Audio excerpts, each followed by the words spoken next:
Bonjour, bonjour, bonjour.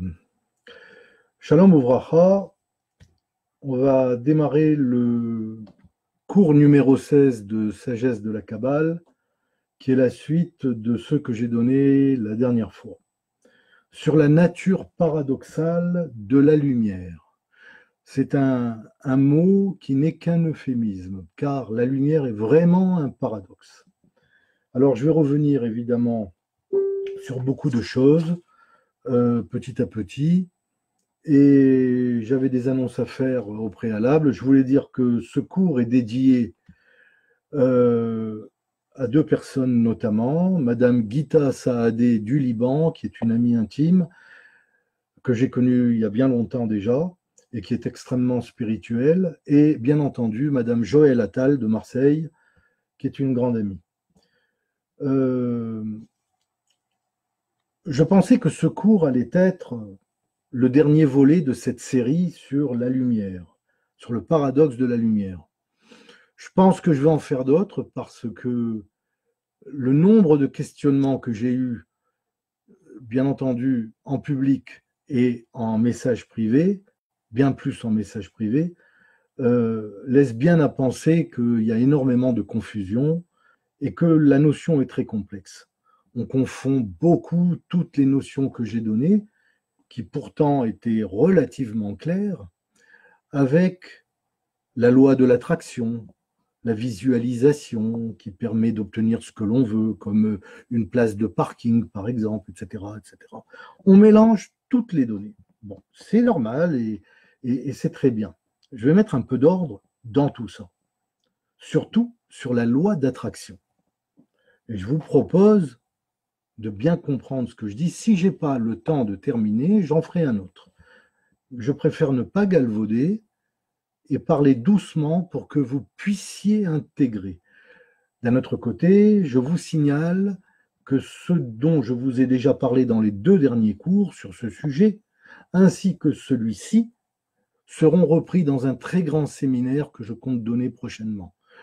Séminaire théorique et pratique, où vraiment je m'assurerai que tout le monde a bien intégré, a bien compris et, c'est l'idéal, serait capable d'utiliser les matières kabbalistiques non pas comme une connaissance livresque, mais réellement comme un outil de travail pour son développement personnel.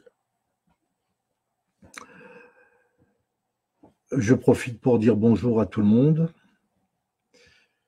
Il y a 15 personnes en ligne, donc je dis bonjour à tout le monde.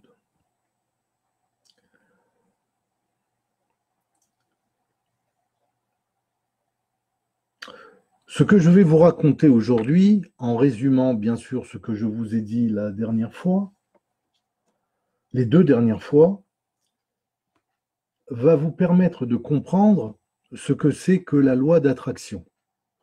Mais pas la loi d'attraction au sens New Age du terme, celle que l'on a l'habitude d'usiter, celle qui provient des connaissances livresques, notamment de la littérature américaine.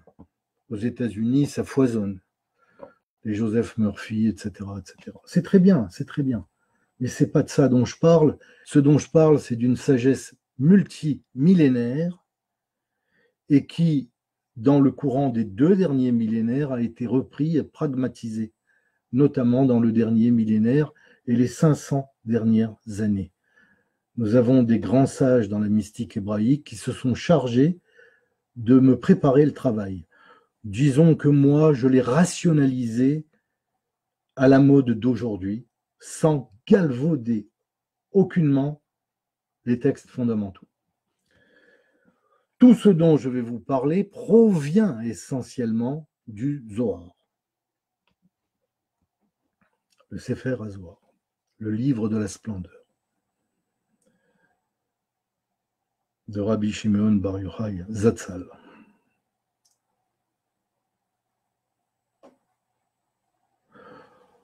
Je vous avais dit qu'il y avait 4 intelligences.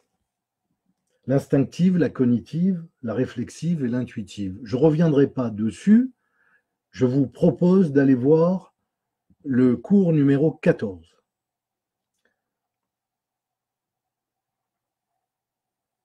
je vous avais dit qu'en fonction de ce type d'intelligence, nous sommes dans l'intelligence cognitive pour la plupart d'entre nous, certains sont dans l'instinctive, et très peu, mais plutôt cognitive basse avec une influence de l'instinctive, et d'autres sont dans la cognitive haute avec une influence de la réflexive. Ceux qui sont dans la réflexive sont soit en réflexive basse, et ils ont une influence de la cognitive, soit en réflexive haute, et ils ont une influence de l'intelligence intuitive, celle qui donne accès à la névoie, notamment, la prophétie. L'intuition, pour faire plus simple. Qu'est-ce qu'on reçoit? On reçoit de la lumière. La lumière, je vous avais dit que c'était le principe spirituel dans l'univers qui nous apporte ce que l'on appelle l'information. Et je vous avais dit également que le principe spirituel est éternel, puisque le principe matériel est éphémère. On appelle en Kabbale éphémère ce qui est matériel, et on appelle éternel ce qui est spirituel.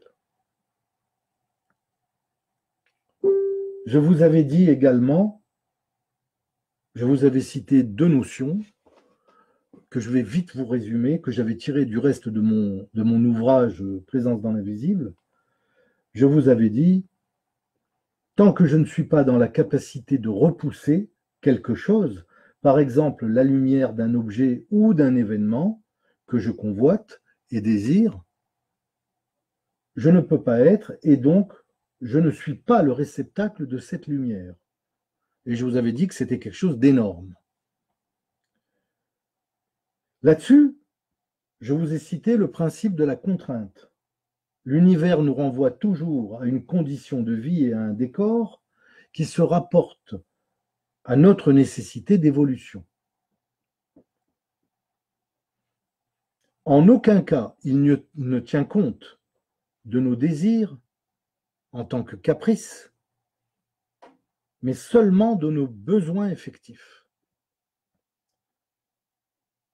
Et là-dessus, il y a le principe de la conséquence. Si on n'obéit pas scrupuleusement au principe de la contrainte, le principe de la conséquence peut nous amener à la maladie, c'est-à-dire une dichotomie entre l'information prise par le conscient et celle qui est renvoyée par l'inconscient et celle qui est renvoyée au conscient. Cette dichotomie va faire une charge qui s'appellera la maladie. Un dysfonctionnement. De quoi? Des corps subtils. Et je vous avais dit que ça pouvait entraîner un accident qu'on appelle la mort.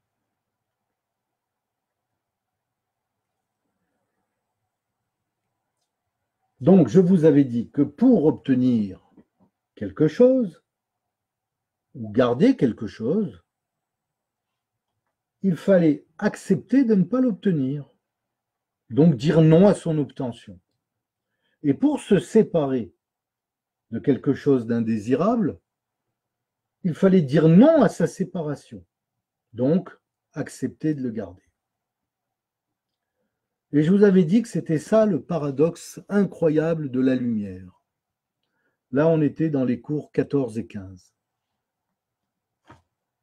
Le 15 étant le dernier.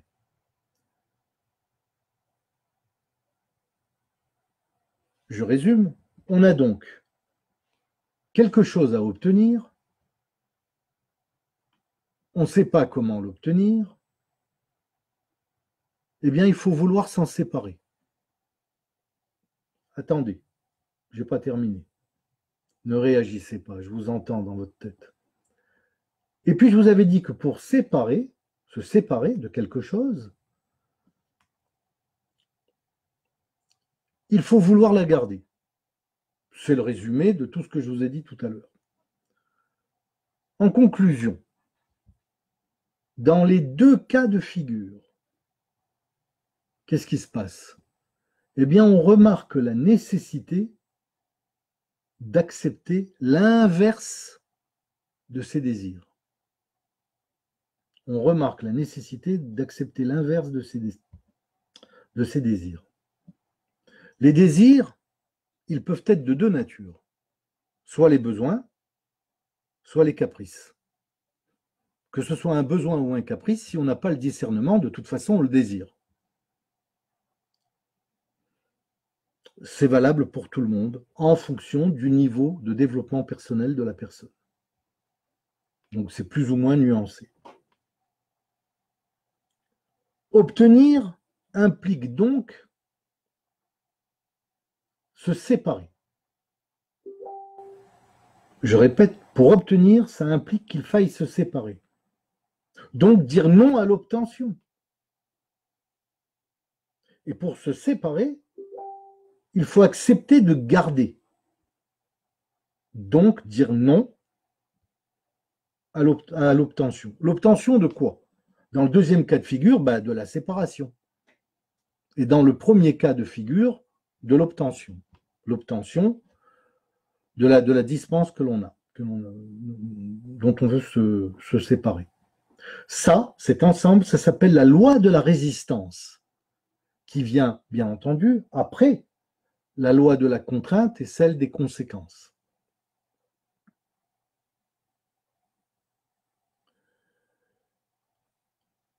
Donc, repousser la lumière, c'est la lumière qu'on va repousser. C'est pas la lumière, celle-là. C'est l'information spirituelle de ça, de cet événement. Repousser la lumière de l'événement, d'une part, et d'autre part, prendre conscience que ce qui repousse la lumière, eh bien, c'est l'écran. Je reprends un ou deux dessins. Voilà, vous avez ici des dessins que je vous avais déjà, je crois, montrés dans d'autres cours sur la notion de l'écran. Et vous pouvez, bien entendu, constater que vous êtes ici et que l'écran est là. Ça, c'est le réceptacle que vous êtes. Vous avez Or Yachar, une lumière qui rentre et qui va se transformer en Or Pnimi, celle qui vous fabrique. Mais vous avez l'écran qui va repousser la lumière par là. Ça s'appelle Or Choser. Et Or Choser va redevenir dans la lumière entourante aux abords de l'écran. L'écran, c'est le massar. Et le cli, c'est le réceptacle.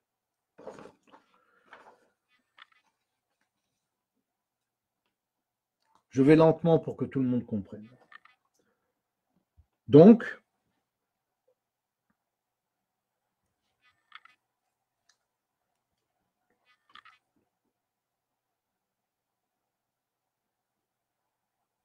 l'écran est donc un outil formel pour pouvoir repousser la lumière. La repousser revient à dire la rendre hors Choser. Vous voyez, c'est la lumière réfléchie.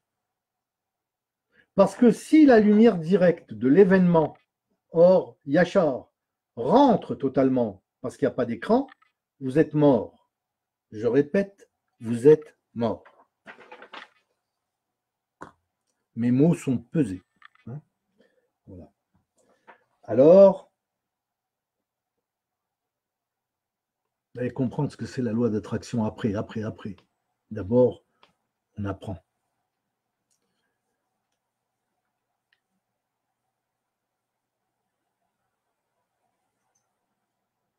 Qu'est-ce que c'est que l'écran chez nous? C'est les corps subtils.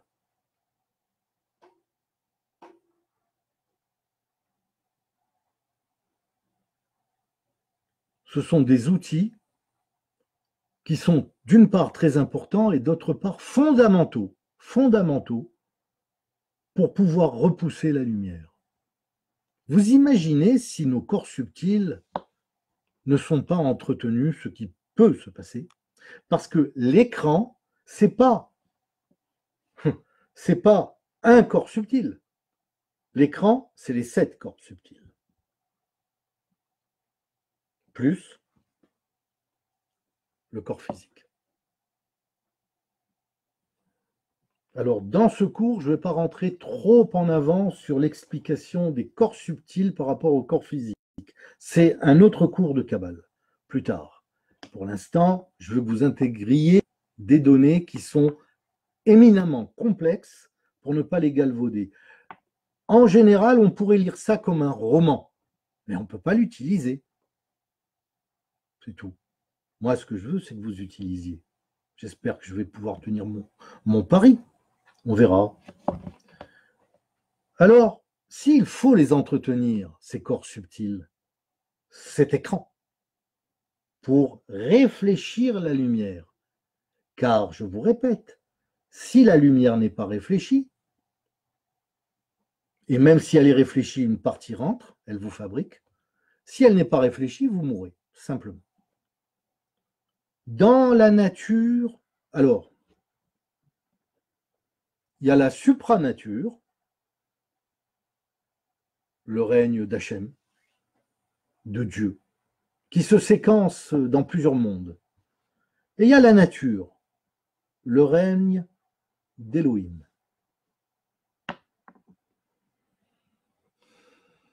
J'ai le droit de prononcer le nom puisque je l'enseigne. C'est lorsque j'enseigne pas que je dirai Elohim. Voilà. Une petite précision pour ceux qui se croient obligés de me faire la réflexion. Voilà. Ou ceux qui ne le savaient pas. Il y a donc la supranature et la nature. Dans la nature, il existe un principe divin, Elohim. Ce principe divin va gérer la lumière provenant, donc l'information, provenant de la supranature.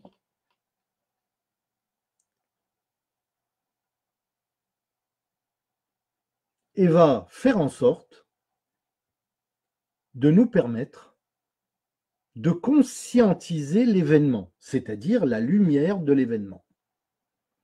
Je vous avais dit dans des cours précédents, il me semble,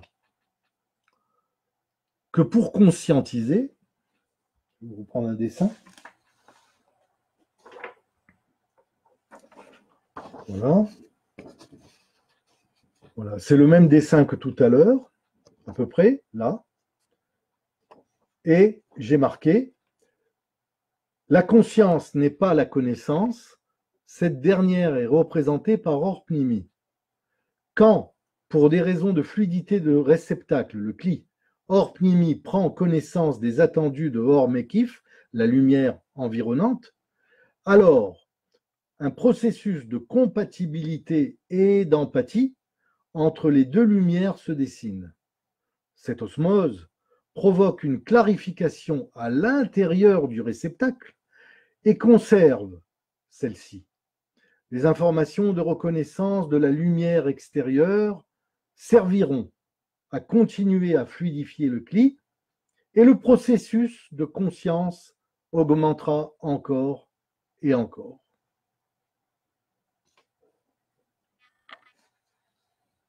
Intéressant, non? Intéressant. Ça veut dire que pour que le Kli que nous sommes, le réceptacle d'information, de lumière, fabriqué de Or Pnimi, puisse se fluidifier pour permettre à Or Pnimi de rencontrer Or Mekif, plus ou moins partiellement,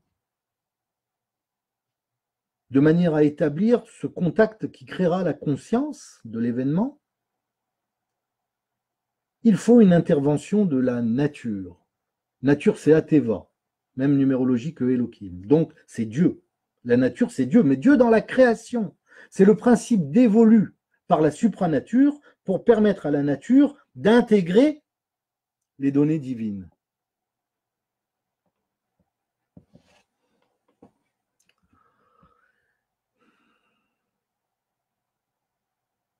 Et si on les reconnaît, ces données divines, alors on a des écrans. On a un écran composé de corps subtils qui va fonctionner. Mais fonctionner est une chose, entretenir en est une autre. Comment entretenir? Il y a plusieurs principes. Je vais vous donner les principes de base. Il y en a d'autres. Il y a la nourriture. Ne pas manger n'importe quoi ni n'importe comment. Il est extrêmement dangereux de manger n'importe comment. Et a fortiori, si on mange n'importe quoi. Une nourriture est un représentant du divin en nous qui va reconstruire et entretenir un corps subtil. Je vous montrerai les équivalences plus tard dans un autre cours, parce que je vous entends déjà, qu'est-ce qui correspond à tel corps subtil, et etc. Question classique quand on écoute bien. Plus tard. Ce n'est pas le but aujourd'hui. Manger lentement. L'idéal serait de mâcher 32 fois la nourriture avant de l'avaler. 32 fois, comme les 32 chemins de la sagesse, qui correspondent aux 32 dents. D-E-N-T-S. Chaque nourriture a un principe divin. Le problème, c'est que notre inconscience l'a relégué dans des oubliettes. L'idéal, c'est de retrouver la substantifique moelle de l'aliment. Et pour ça, il faut le relier à la source. Dans la culture hébraïque, on nous apprend qu'en mangeant dans les principes de la cacheroute, le travail est à peu près déjà fait. Mais dans d'autres cultures, il est bon de remercier le divin pour nous avoir accordé le droit à cette nourriture. En faisant cela, on relie cette nourriture à la source. Alors, je ne rentre pas trop dans les détails, mais sachez que c'est éminemment important. Manger lentement, mâcher en conscience et avaler en conscience. Mais au préalable, avant de mettre dans la bouche, ne mangez pas n'importe quoi. Il y a des aliments qui peuvent être des poisons qui sont interdits. Et reliez-les à la source par un principe de prière. Si vous êtes hébraïsant, je pense que traditionnellement, on apprend à le faire. Si vous ne l'êtes pas, dites en français une prière qui vous convient, mais qui parlera toujours du principe divin de la source. Voilà. Donc la nourriture, en premier chef. Si vous mangez mal, si vous mâchez pas, si vous avalez trop vite, vous allez détériorer les corps subtils. Donc, vous détériorez le principe de l'écran.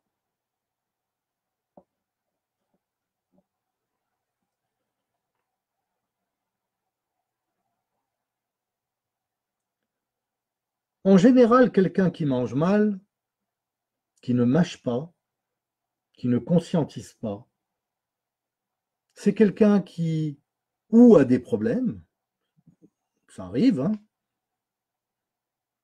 ou bien il est mal habitué. Vivre procède d'une conscience qui nécessite une habitude à se réhabituer aux bonnes façons, aux bonnes manières, aux bonnes méthodes. Rien n'est acquis. On peut tout perdre par l'inconscience. Et c'est quoi l'inconscience? C'est le corps qui se densifie. Or, Pnimi ne peut plus rencontrer dans de bonnes proportions Or Mekif. Je vous laisse deviner la suite pour l'instant. qu'est-ce qui va se passer? Immédiatement,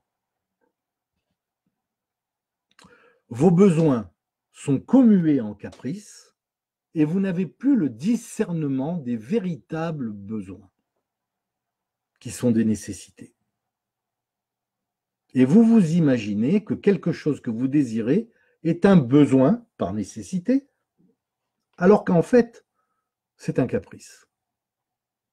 Pour votre information, sachez que sur cette planète où il y a près de 7 milliards d'habitants, je dirais que 99,99% des gens sont engoncés dans la matière parce qu'ils ont oublié le principe qui leur permet d'avoir le discernement entre la nécessité et le caprice. Voilà.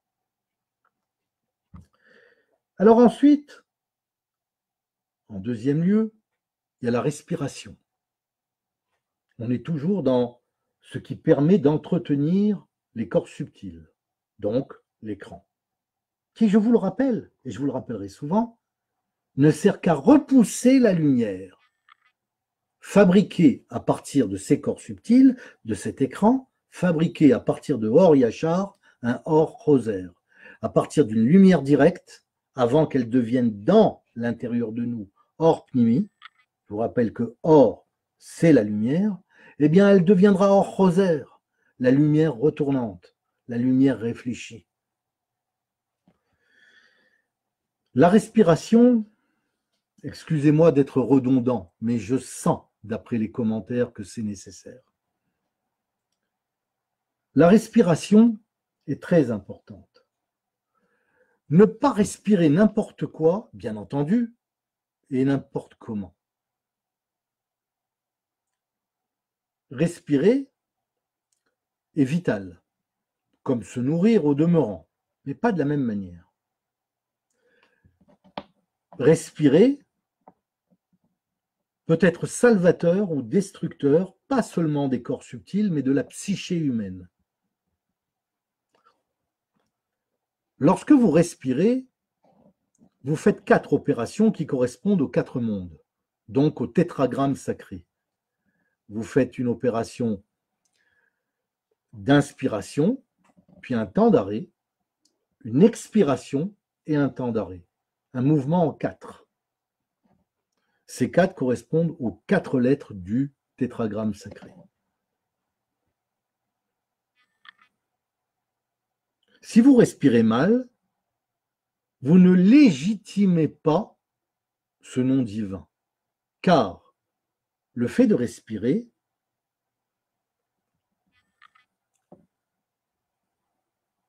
n'est rien d'autre qu'une prononciation un certain nombre de fois par unité de temps, disons la minute,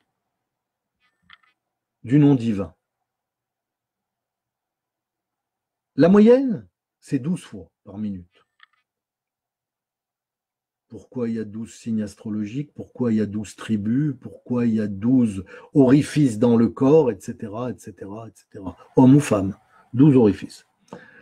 Eh bien, c'est un nombre transcendant, c'est un nombre sacré en Kabbale et qui a sa légitimité. On verra plus tard si je donne un cours dessus. Pour l'instant, contentez-vous de penser qu'une bonne respiration, c'est une respiration dont la proportion est 12 fois par minute. Seulement, en moyenne, par minute, certains respirent jusqu'à 50 fois. Et d'autres oublient de respirer.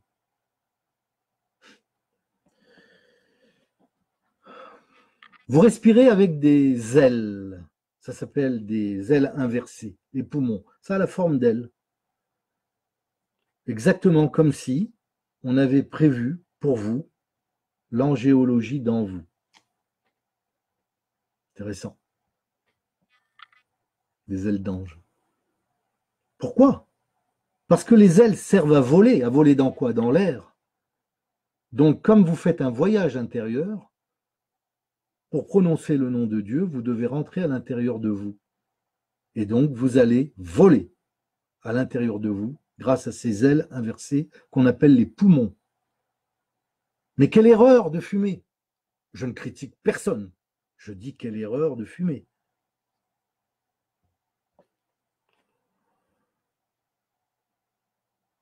En troisième lieu, il y a l'exercice physique.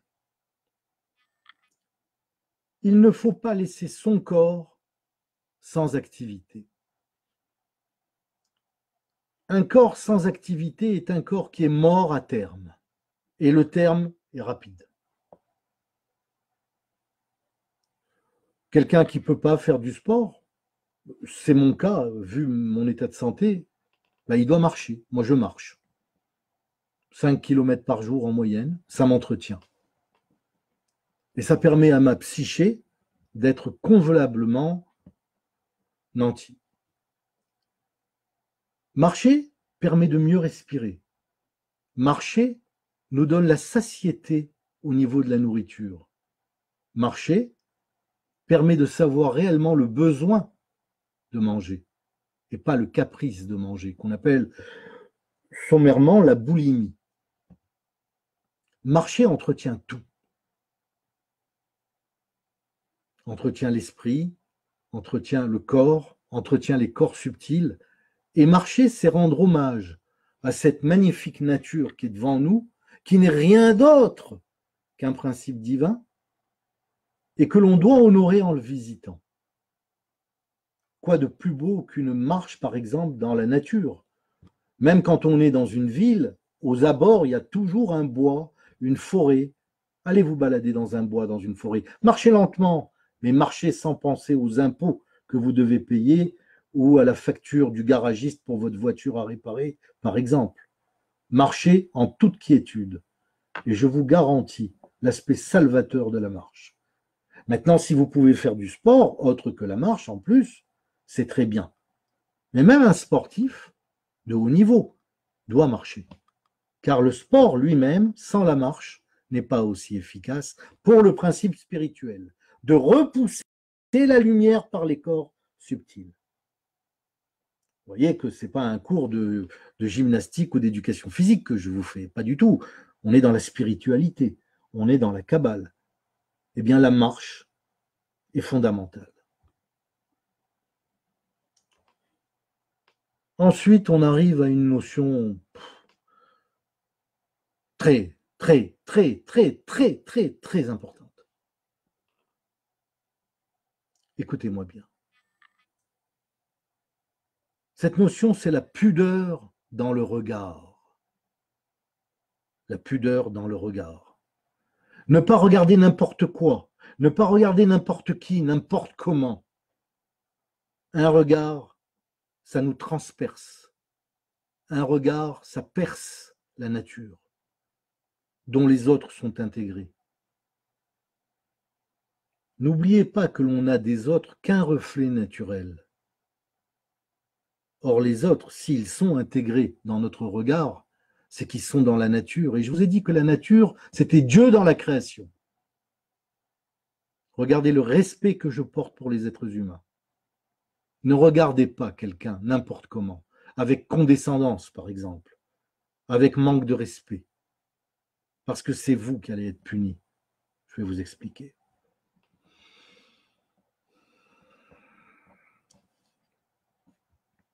Il n'y a qu'à allumer la télévision pour voir des catastrophes. On peut voir d'autres choses. Moi, par exemple, j'ai été très sensible au décès de M. Charles Aznavour, qui a concouru à fabriquer ma vie. Toute ma vie, je l'ai écouté, toute ma vie, il a fabriqué mon imaginaire, cet homme-là. Paix à son âme. Baruch Dayan Haemet. Eh bien, quand on regarde la télévision, par exemple, quand on lit un livre, quand on lit le journal, quand on écoute la radio, savoir choisir son programme, entre guillemets, parce qu'il y a des programmes qui vont tuer vos corps subtils. On parle souvent du corps émotionnel. Eh bien, lui, il se détruit et il se construit en fonction du regard. Mais pire, quand vous regardez quelqu'un, et ça vous le savez moins que ce que je viens de vous dire, vous pouvez détruire son corps émotionnel sans rien lui dire. Vous le regardez. Il va appréhender votre regard, ça va se triturer en lui, et vous allez le tuer ou le sauver par un simple regard. Les yeux sont le miroir de l'âme, ne l'oubliez pas.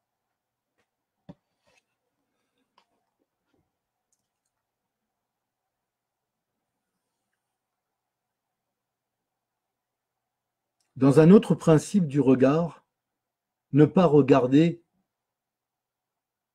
ce que vous sachez pertinemment ne jamais avoir. En d'autres termes, ne convoitez pas l'impossible par le regard, car vous allez vous détruire. Et en vous détruisant, vous ne pourrez plus repousser la lumière. Repousser la lumière est une chose indispensable. Indispensable pour pouvoir avoir de la lumière. Parce qu'on est nanti depuis le début des temps, depuis la brisure des vases, depuis la faute du péché originel d'un écran.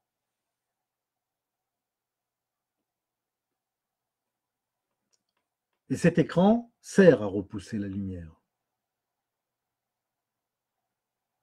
Pour sauvegarder ce qui va nous servir à sauver le monde, à réparer le bris des vases, à réparer le Shevirat Hakelim, à faire une teshuva, une réparation, un retour par un tikkun, une réparation de l'univers.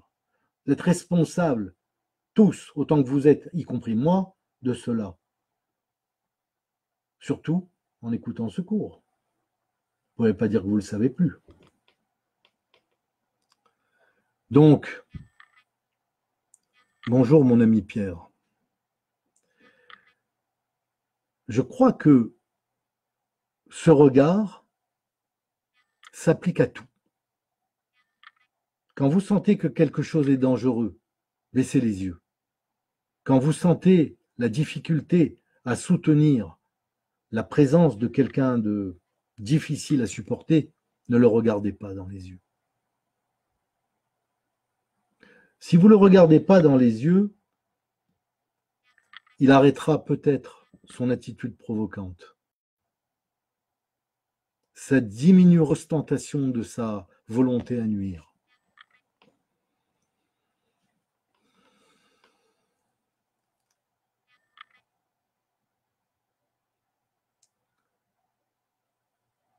Il existe autour de nous des gens très dangereux par le regard.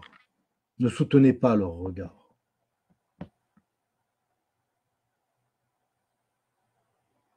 Je ne vous invite pas à comprendre la difficulté à vivre autrement que dans la survie lorsque l'on a eu affaire à quelque chose qui, en hébreu, n'est pas tsniout, c'est-à-dire n'est pas pudique. Vous allumez un film porno, vous croyez que personne ne vous voit. Non, Dieu vous voit. Et il n'y a pas que lui. Croyez-moi, il n'y a pas que lui. Dans cette salle, on est nombreux, nombreux. Je ne suis pas seul. Faites attention. Vos corps subtils, votre écran, vous en avez besoin.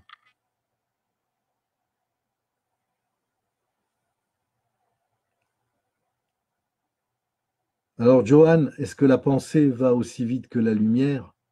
Oui. Elle ne passe pas par le même principe ni le même champ. Elle passe par le champ morpho-psychologique. Je l'ai dit dans le cours 4 de sagesse de la Kabbale. Mais je reviendrai un jour sur ce principe. Donc attention, attention, attention au regard. C'est très important, c'est fondamental. Et puis, il y a la pudeur, je vous avais dit la pudeur dans le regard, mais il y a la pudeur de la parole. La pudeur de la parole. Mon Dieu, que c'est éminemment important. Ne pas dire n'importe quoi et ne pas dire n'importe quoi n'importe comment. Surtout pas. Est-ce que vous vous rendez compte que vous êtes nanti d'une baguette magique, la langue?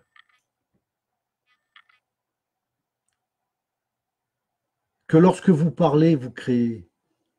Bien sûr, vous créez à plusieurs niveaux, mais vous créez dans divers niveaux de la des strates de la psyché humaine et de l'univers. Chaque fois que vous prononcez un mot, mettez-vous bien dans la tête que vous allez créer un ange ou un démon. Tous les mots créent des anges ou des démons. Effectifs, ce sont des forces subversives ou salvatrices dans l'univers. Alors quand j'entends tout ce qui se passe chez les journalistes, tout ce qui se passe chez les acteurs, tout ce qui se passe chez le commun des mortels, j'ai peur.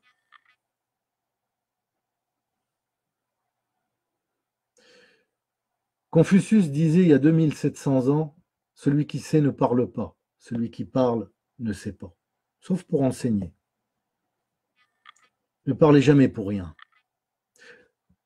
Je vous donne une indication qui est intéressante. Au moment de votre naissance, dans le ventre de votre maman, vous saviez tout. Vous connaissiez les principes de vie de la Torah. Et puis lorsque vous êtes né, un ange est venu et vous a tapé ici avec le doigt, comme ça. Et vous avez tout oublié au moment de la naissance. Juste avant qu'on vous coupe le cordon ombilical.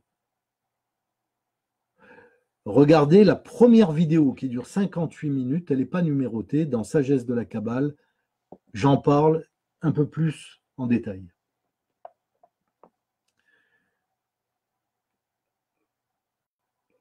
Si vous avez oublié, vous ne saviez pas que vous aviez un décompte dans votre vie et qui se mesure au nombre de mots qu'on a mis à votre disposition.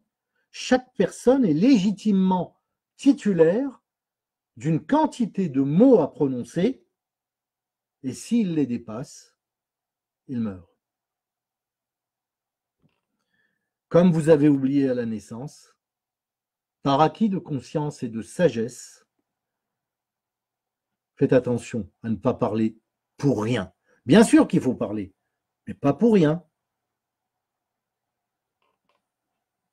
Sandrine me demande que veut dire supra. Alors supra est un superlatif. Au début, c'était un néologisme, un nouveau mot de la langue française, qui est rentré dans la langue française et qui aujourd'hui est devenu un superlatif. C'est-à-dire qu'il est au-delà de la normale. Voilà, supra, c'est au-delà de la normale, pour répondre à Sandrine. Mais je répondrai aux questions plus tard parce que je réponds à tout. Je prends mon temps, mais je réponds à tout le monde. Voilà.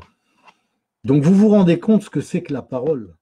Alors évidemment, quand on est dans la parole profane, c'est déjà très grave. Alors quand on est dans l'hébreu, la parole de la création, c'est pas très grave. C'est un chilou d'Hachem, c'est-à-dire une insulte au principe divin de réparation de l'univers. Parce que vous avez été mis là pour réparer l'univers. Eh oui, vous vous rendez compte ce que je suis en train de vous dire? Je ne vous prends pas pour peu. Vous n'êtes pas peu, vous êtes beaucoup. Et beaucoup dans votre fonction. Et beaucoup à votre niveau. Vous êtes indispensable. Et je défie quiconque de me prouver le contraire. Ça serait bien amusant si on arrive à me prouver le contraire.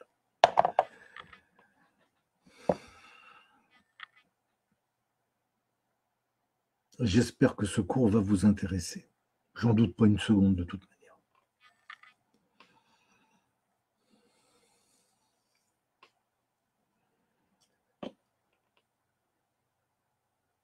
Quand vous dites quelque chose, je vous ai dit, ne dites pas n'importe quoi. Ne le dites pas n'importe comment. Ne manquez pas de respect à l'univers. Ne manquez pas de respect aux gens qui sont dans cet univers autour de vous. Ne manquez pas de respect à l'être humain. Vous avez envie de dire un mot d'oiseau, dites-le, mais élégamment. Vous avez envie d'être méchant, soyez-le, mais pour vous, pas pour les autres. Sinon, vous êtes dans le principe de la réaction, pas de la proactivité. Et qu'est-ce que c'est le principe de la réaction? C'est l'échauffement. Or, l'échauffement a une vertu gigantesque, celle de créer le tumulte, c'est-à-dire l'embrasement des corps subtils qui ne peuvent plus du tout fonctionner. Vous savez, dans un fil électrique, voilà un fil électrique, je fais passer un courant. Si le fil n'est pas assez, je dis bien assez, le diamètre, je parle, assez large, la quantité de courant qui va passer va le faire chauffer. Si ça chauffe de trop, ça brûle. Et ça ne fonctionne plus. Les électrons à l'intérieur ne circuleront plus. C'est comme ça. Même si ça n'explose pas, même si ça ne brûle pas. Je ne vais pas rentrer dans des lois de physique, mais enfin, c'est comme ça. Voilà. Alors, ne vous échauffez pas et n'échauffez pas les autres par la parole. Quand vous sentez que quelque chose monte en vous, c'est que vous avez quelque chose à régler en vous. Éloignez-vous. Allez faire un comeback avec vous-même. Allez voir ce qui se passe au fond de vous avant d'aller vous détruire en croyant que vous allez punir l'autre. Soyez pudique avec les gens. Soyez pudique dans la parole. Soyez snoot dans la parole pour les hébraïsants. Ayez le respect de l'autre. Parce que l'autre n'est rien d'autre qu'un reflet du regard de vous-même. Et vous le savez, je vous l'ai dit 1000 fois. Vous ne verrez jamais autour de vous quelqu'un qui ne vous concerne pas. Ça n'existe pas.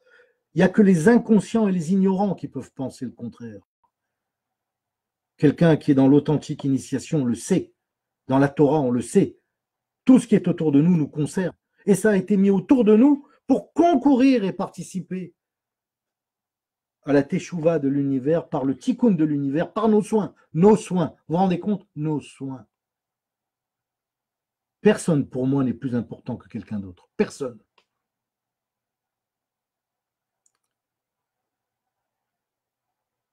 J'attribue à la prétention le niveau maximum de la destruction de l'univers. Et le principal vecteur de la prétention, dans quoi vous le voyez? Dans les vêtements, dans la voiture, dans la maison? Non, ce sont des petits vecteurs. Le grand vecteur, c'est comment vous vous conduisez avec l'autre par la parole. Voilà. Fondamental.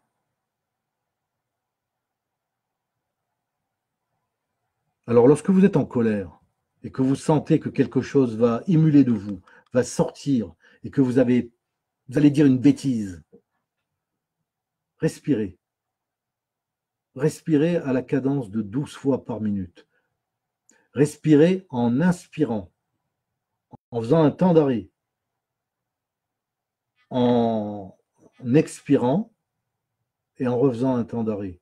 Et pendant que vous faites cela, ne pensez pas aux impôts que vous allez payer.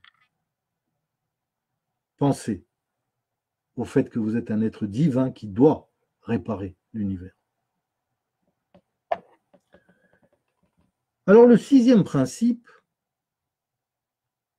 très important, ne pas convoiter le bien d'autrui. Jamais.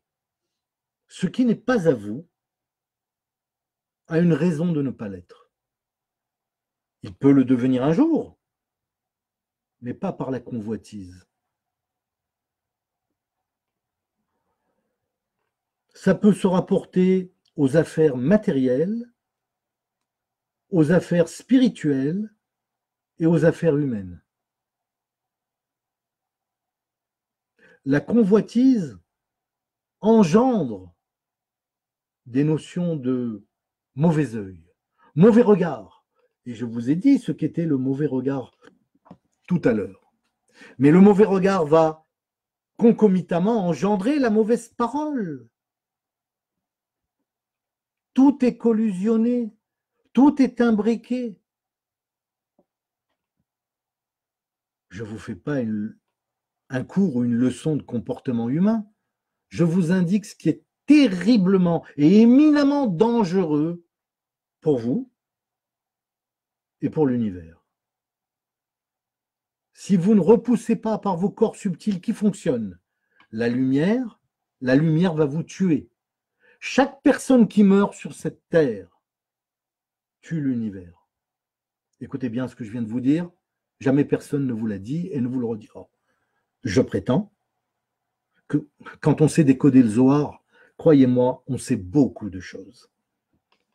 Chaque personne qui meurt sur la terre indûment détruit l'univers.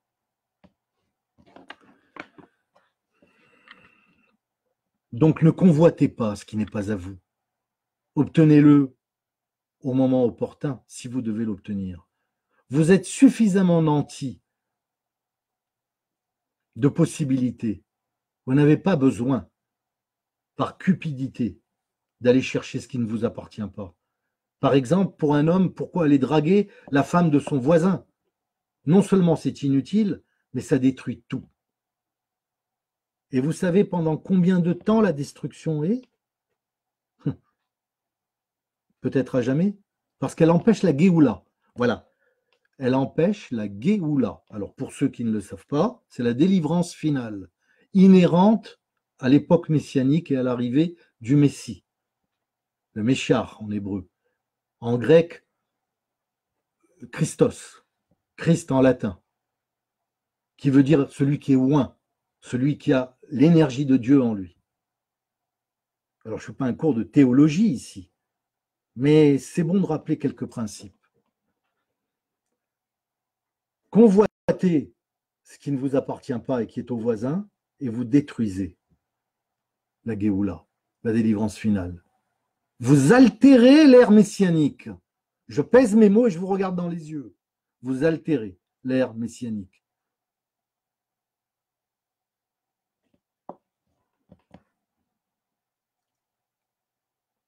Tout le monde peut faire une erreur dans sa vie.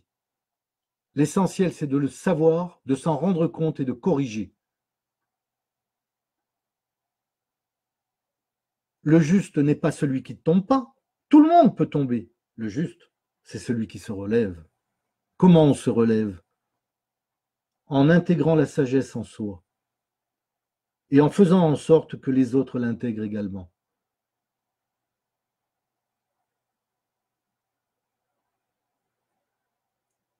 La plupart des grands sages de la mystique hébraïque, ceux qui nous ont donné cette immensissime culture, prodigieusement prolixe, pour la plupart, c'était d'abord et avant tout des rachats, c'est-à-dire des hommes de basse catégorie en apparence. Mais leur âme était si haute, si élevée, que dans l'événement, les choses ont changé.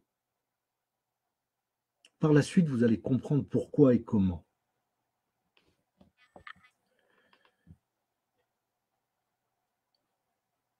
Que les biens soient matériels ou qu'ils soient humains, c'est la même chose.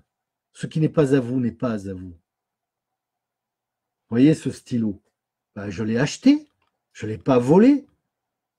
Alors vous allez me dire, mais vous êtes rentré dans une librairie et vous l'avez regardé. Mais regarder, c'est pas convoiter. J'ai les moyens, j'achète. J'ai pas les moyens, j'achète pas. J'attendrai d'avoir les moyens. Par contre, je peux espérer avoir. C'est le but du cours.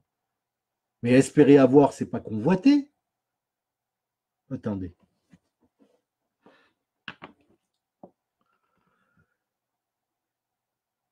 La septième catégorie, dans les corps subtils, alors celle-là, elle est de taille. Et pourtant, elle peut faire rire beaucoup de gens. Et pour cause. C'est être dans la joie. La joie. La joie est fondamentale. Fondamentale. Fondamentale. C'est un sentiment humano-divin.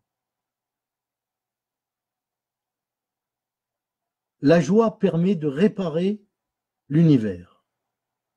La joie permet de réparer les neshamot, c'est-à-dire l'âme des autres. La joie permet de consolider la psyché des êtres humains. Bien entendu, nous avec, hein, ça va de soi. Et c'est communicatif. La joie n'est pas le bonheur, car on peut avoir un artefact de la joie qui n'en est pas. Ça s'appelle le bonheur. La joie, que vous soyez riche, pauvre, nanti, pas, malade, en bonne santé, la joie, si vous l'avez, elle est là. Et qu'est-ce que c'est que la joie? C'est exactement le fil d'Ariane avec Dieu. C'est un téléphone direct avec le divin. Un téléphone direct avec Hachem, pour les hébraïsants.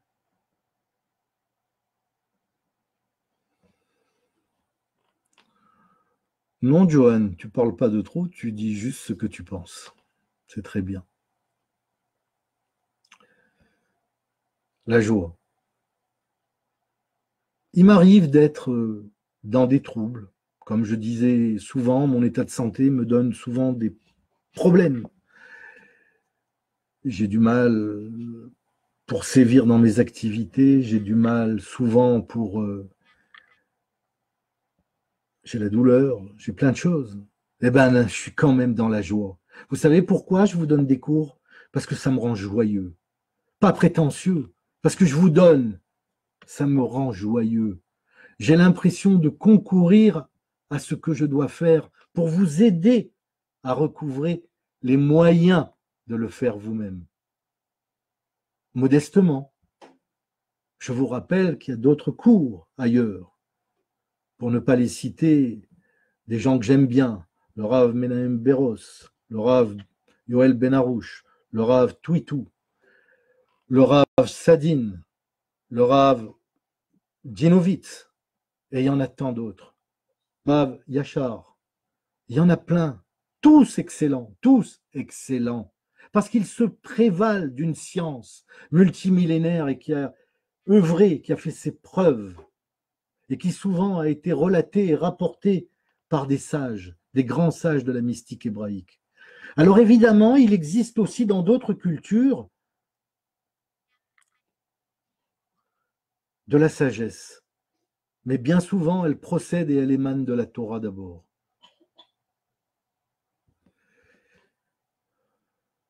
Comme je vous le disais, dans ma vie, j'ai fait souvent des rencontres prodigieuses avec des gens incroyables, le Dalai Lama par exemple. C'est dans le regard que je vois si quelqu'un est sage.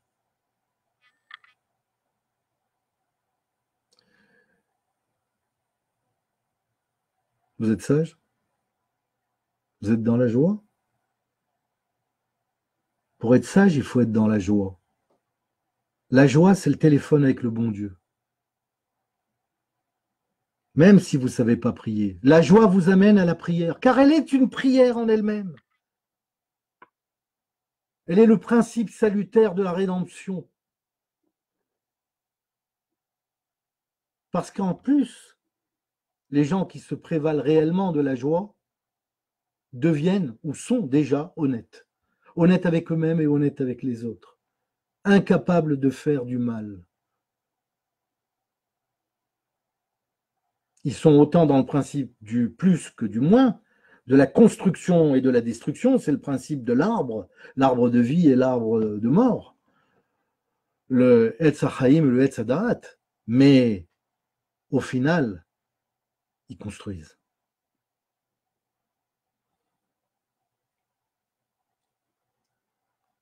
Merci Colette de cette remarque fort obligeante,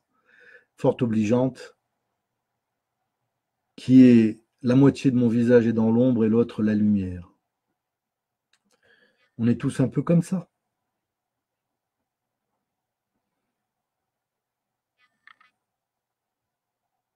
Chère Fanny, si vous avez compris grâce à ce cours vos erreurs, vous concourez à sauver le monde. Oui, Sandrine, c'est valable pour tout le monde, même les non-juifs. Voilà, je répète, c'est Mordechai à Cohen, le prêtre porteur de vie qui vous le dit, c'est aussi valable pour les non-juifs. Je ne vous l'envoie pas faire dire, je le dis.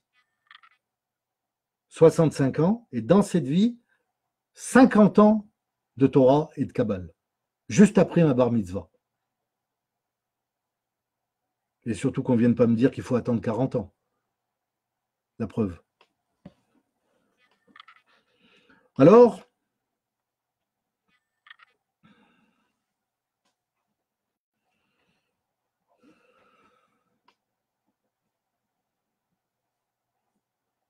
on vient de faire un tour d'horizon des grandes méthodes pour entretenir l'écran, c'est-à-dire les corps subtils.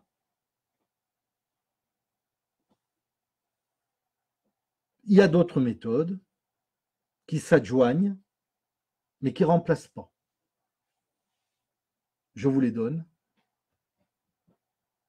le respect de son conjoint. Si vous êtes un homme, respectez votre femme, par-dessus tout. Quoi qu'elle dise, quoi qu'elle fasse, respectez-la. Si vous ne pouvez plus, divorcez, mais ne la trompez pas. Je répète, divorcez, mais ne la trompez pas. C'est un chilou d'Hachem. C'est une insulte au Créateur. J'invite les femmes à comprendre que c'est réciproque. La femme n'a pas la même sagesse que l'homme. Elle n'a pas besoin d'être 10, d'être ménienne dans la prière. Elle est déjà connectée, mais elle peut être réactive. Et cette réaction va l'engoncer dans l'erreur. Et elle peut commettre des erreurs de fond, comme tromper son mari. Je vous invite à lire là-dessus. Je n'ai aucune leçon de morale à vous faire.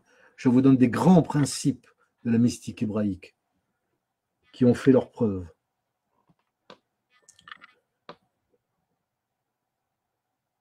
Il y a la prière. La prière est fondamentale. Elle est elle aussi un téléphone avec Dieu.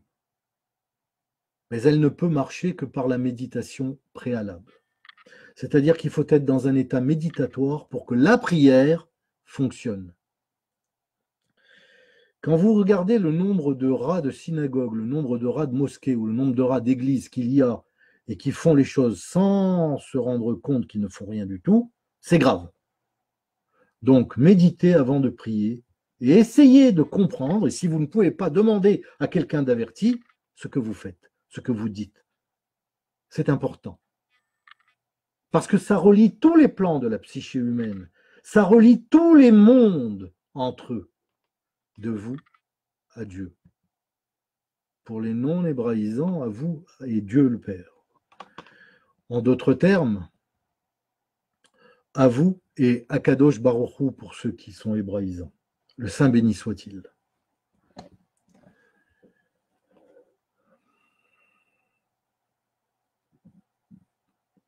Alors, ça fait quand même un peu plus d'une heure que nous sommes en cours.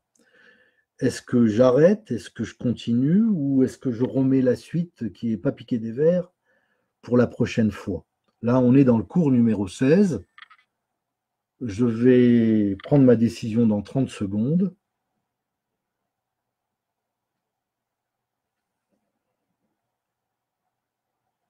Allez, je suis un peu fatigué. Vous me pardonnerez? Vous me comprenez?